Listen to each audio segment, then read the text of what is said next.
എൻ്റേത് നിൻ്റേത് എന്ന രണ്ട് ആശയങ്ങളെ ചുറ്റിപ്പറ്റിയാണ് ഇന്ന് മനുഷ്യൻ്റെ ജീവിതം തന്നെ മുന്നോട്ടു പോകുന്നത്. എൻ്റേത് എന്ന ചിന്തയിൽ നിന്നാണ് എല്ലാ ഉത്കണ്ഠകളും സംഘർഷങ്ങളും ഈ ഭൂമിയിൽ മനുഷ്യനുണ്ടാക്കുന്നത്. ഈ ഭൂമിയിൽ ജനിച്ച് മരിക്കുന്ന എല്ലാ ജീവജാലങ്ങളും ഒറ്റയ്ക്കാണ് ജനിക്കുന്നത്, മരിക്കുന്നതും ഒറ്റയ്ക്ക് തന്നെ. ഒന്നും ആരും കൊണ്ടുവരികയോ കൊണ്ടുപോകുകയോ ചെയ്യുന്നില്ല.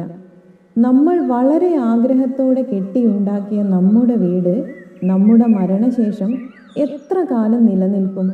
മറ്റാരെങ്കിലും അതിനെ പൊളിച്ചു കളഞ്ഞ് വേറെ എന്തെങ്കിലും ഉണ്ടാക്കും.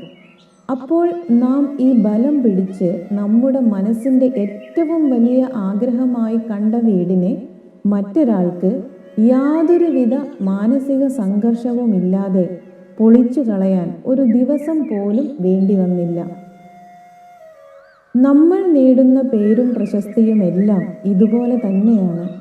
3 തലമുറ മുൻപ് നമ്മുടെ വീട്ടിൽ നടന്ന മഹത്തായ എന്തെങ്കിലും കാര്യത്തെക്കുറിച്ച് നമുക്കറിയാമോ? ഇല്ല. ഈ ലോകത്ത് ഒന്നും ശാശ്വതമല്ല. ഈ സത്യം തിരിച്ചറിഞ്ഞാൽ വിവേകമുള്ള മനുഷ്യർ തനിക്ക് ജീവിക്കാനുള്ളത് മാത്രം എടുത്ത് ബാക്കി മറ്റുള്ളവർക്കും കൂടി കൊടുത്ത് ധാർമ്മികമായി ജീവിക്കും. എന്നാൽ ഈ വിവേകമില്ലാത്തവർ ധനത്തിനും പദവിക്കും പ്രശസ്തിക്കുമെല്ലാം പിറകെ ഓടി സ്വന്തം ജീവിതവും മറ്റുള്ളവരുടെ ജീവിതവും അശാന്തമാക്കും. ഓർക്കുക, ഈ പ്രകൃതി ഒന്ന് വിചാരിച്ചാൽ നാം ഈ അഹങ്കാരത്തോടെ പറയുന്ന ഞാൻ തന്നെ ഉണ്ടാവില്ല. അപ്പോൾ പിന്നെ എൻ്റേത് എന്ന് പറഞ്ഞ് സമ്പാദിക്കുന്ന വസ്തുക്കളുടെ കാര്യം പറയാനുണ്ടോ?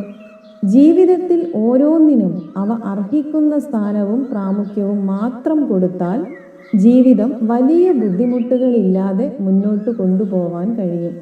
ഏതിലെങ്കിലും അർഹിക്കുന്നതിനേക്കാൾ സ്ഥാനം നൽകിയാൽ അത് നമ്മളെ ഓരോ നിമിഷവും അനാവശ്യമായ കെട്ടുപാടുകളിൽ കുരുക്കിയിട്ട് മുന്നോട്ടുള്ള ജീവിതം ദുസ്സഹമാക്കി മാറ്റും.